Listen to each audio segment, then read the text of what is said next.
என்னுடைய இரத்தத்தினால் ஆகிய புதிய உடன்படிக்கையாக இருக்கிறது என்று லூக்கா 22 அதனுடைய 20வது வசனத்தில் நம்ம புரிந்து கொள்ள முடியும். புதிய உடன்படிக்கையின் கண்டென்ட் தான் என்ன? அது புதிய ஏற்பாட்டில் தான் இருக்குது. புதிய உடன்படிக்கையின் மூலம் பாவத்தை போக்க இயேசு வந்தார். எல்லாம் சொல்லுங்களேன், புதிய உடன்படிக்கையின் மூலமாக, புதிய உடன்படிக்கையின் மூலமாக பாவத்தை போக்க இயேசு கிறிஸ்து வந்தார். இயேசு கிறிஸ்து வந்தார். இஸ்ரவேலர்கள் இயேசு கிறிஸ்துவை ஏற்றுக்கொண்டிருக்கிறாங்களா? இதுவரையிலும் ஏற்றுக்கொள்ள முடியவில்லை.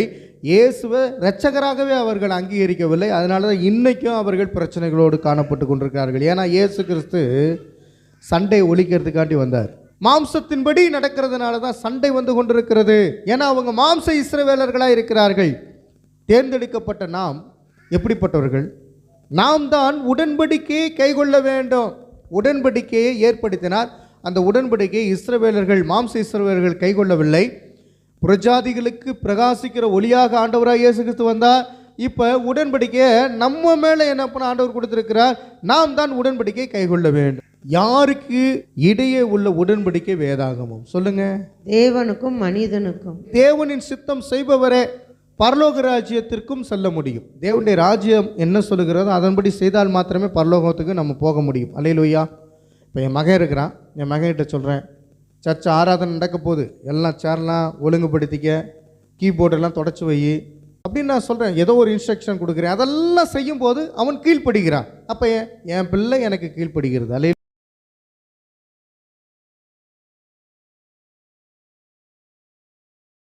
ஒரு வேலையால் வச்சுருக்கிறேன். அவன் என்ன பண்ணுவான்?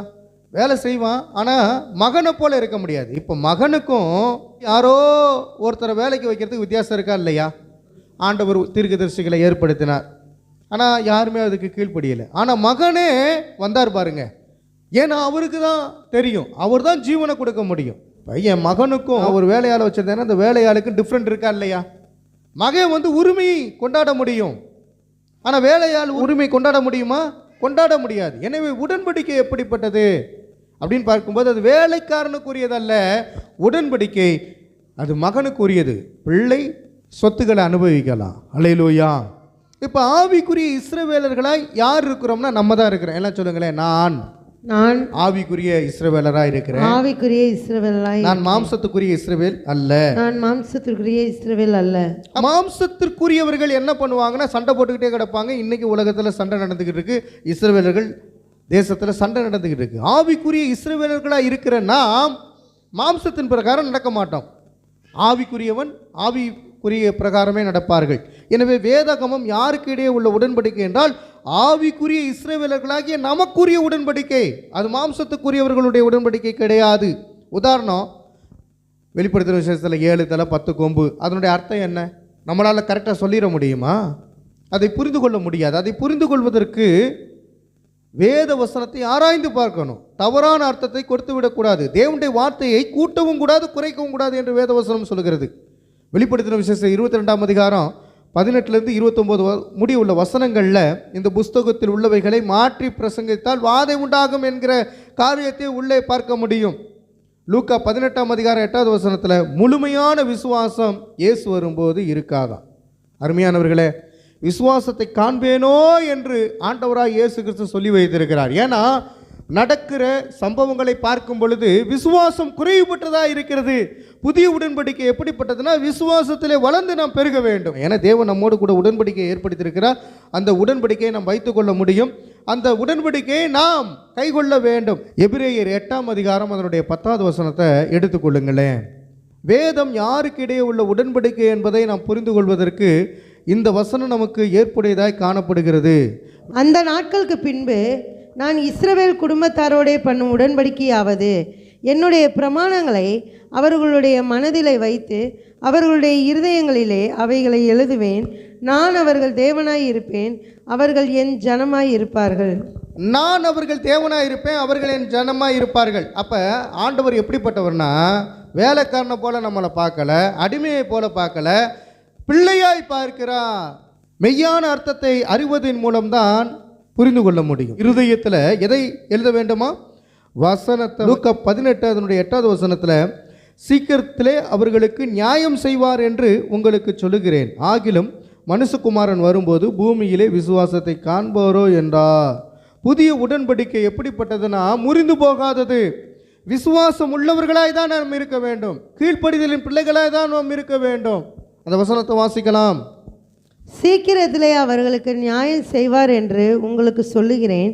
ஆகிலும் மனுஷகுமாரன் வரும்போது பூமியிலே விசுவாசத்தை காண்பாரோ என்றார். நியாயத்தை ஆண்டவராய் இயேசு கிறிஸ்து தான் செய்ய போகிறார்.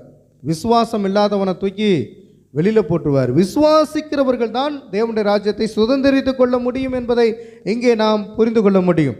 புதிய ஏற்பாட்டின் உடன்படிக்கை குறித்து வெளிப்படுத்தின விசேஷம் 22ஆம் அதிகாரம் 18-19 என்ன சொல்லுகிறது என்பதை நாம் பார்க்க போகிறோம். 2 வசனத்தை மட்டும் பொது வாசிக்கலாம். இந்த புஸ்தகத்தில் உள்ள தீர்க்க தரிசன வசனங்களை கேட்கிற யாவருக்கும் நான் சாட்சியாக எச்சரிக்கிறதாவது, ஒருவன் இவைகளோட எதையாகிலும் கூட்டினால் இந்த புஸ்தகத்தில் எழுதியிருக்கிற வாதைகளை தேவன் அவர்கள் மேல் கூட்டுவார். ஒருவன் இந்த தீர்க்க தரிசன புஸ்தகத்தின் வசனங்களிலிருந்து எதையாகிலும் எடுத்து போட்டால் ஜீவ புத்தகத்திலிருந்தும் பரிசுத்த நகரத்திலிருந்தும் இந்த புஸ்தகத்தில் எழுதப்பட்டவைகளிலிருந்தும் இவனுடைய பங்கை தேவன் எடுத்து போடுவார். வேதாகமம் எதற்காக கொடுக்கப்பட்டிருக்கிறது? நமக்காக. வேதாகமம் யாருக்கு இடையே உள்ள உடன்படிக்கை என்று சொல்லும்பொழுது தேவனுக்கும் மனிதர்களுக்கும் என்று நாம் பார்க்கிறோம். இந்த உடன்படிக்கையை சரியாக கைகொள்ளாதவர்களை ஆண்டவர் என்ன பண்ணுவாரா? ஆண்டவர் என்ன பண்ணுவார் என்று எழுதப்பட்டிருக்கிறது.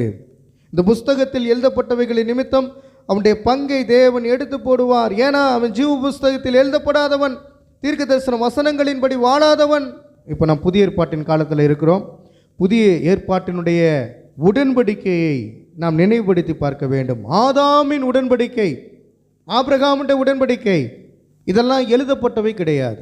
நல்லா கவனிங்க. ஆதாமின் உடன்படிக்கை, ஆபிரகாமின் உடன்படிக்கை எல்லாம் எழுதப்பட்டது கிடையாது. ஆனால் எழுதப்பட்ட உடன்படிக்கை மோசேயின் மூலமாக உண்டாக்கப்பட்ட உடன்படிக்கை. அதனால தான் மோசேயின் உடன்படிக்கை அதிகமாக சொல்லப்படுகிறது. ஆபிரகாமின் உடன்படிக்கை எழுதப்படலை. ஆதாமுடைய உடன்படிக்கை என்று சொல்வார்கள், அது எழுதப்படலை. விசன் மூலம் தெரிவித்து மோசேயின் மூலம் பேப்பராக கொடுக்கப்பட்டது தான் முதல் உடன்படிக்கை. விசன் மூலம் ஆண்டவர் மோசேக்கு தெரிவிக்கிறார். அது என்ன பண்ணால் சட்டத்திட்டங்களாக மாற்றப்படுகிறது. அதனால தான் மோசேயுடைய உடன்படிக்கை என்று முழுவதுமாக நம்மளால் பார்க்க முடியும். இப்போ மோசேயுடைய உடன்படிக்கையை நாம் கடைபிடிக்கணுமா அல்லது குமாரனாகிய இயேசு கிறிஸ்துவினுடைய உடன்படிக்கையை நாம் கைகொள்ளணுமா? பழைய ஏற்பாட்டின் உடன்படிக்கை கைகொள்ளணுமா? புதிய ஏற்பாட்டின் உடன்படிக்கை கைகொள்ளணுமா? புதிய ஏற்பாட்டு உடன்படிக்கை. புதிய ஏற்பாட்டின் உடன்படிக்கை தேவனால் கொடுக்கப்பட்டது, கிறிஸ்துவின் மூலமாக வெளிப்படுத்தப்பட்டது. அதை நாம் ஃபாலோ பண்ணணும். மோசையின் மூலமாக விசன் மூலமாக கொடுக்கப்பட்ட அந்த உடன்படிக்கை மக்களால் ஃபாலோ பண்ண முடியாது என்பதை நாம் புரிந்து கொள்ள வேண்டும். அருமையானவர்களே, இப்பொழுது இந்த முதல் பாடத்தை நாம் பார்த்திருக்கிறோம். தொடர்ந்து என்ன பண்ண வருகிற நாட்களிலே பார்ப்போம்.